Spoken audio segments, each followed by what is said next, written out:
Dito ang tatlong couch namin. Tapos ito yung lames.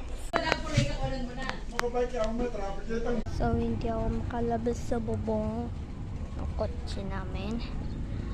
Dahil umuulan na dito. Ano ba ako makalabas?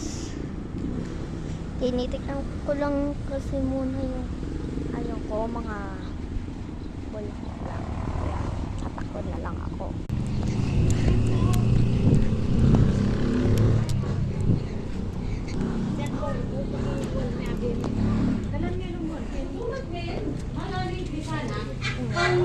Dress ya. Nampasaan ang rusak ko. Ito lang.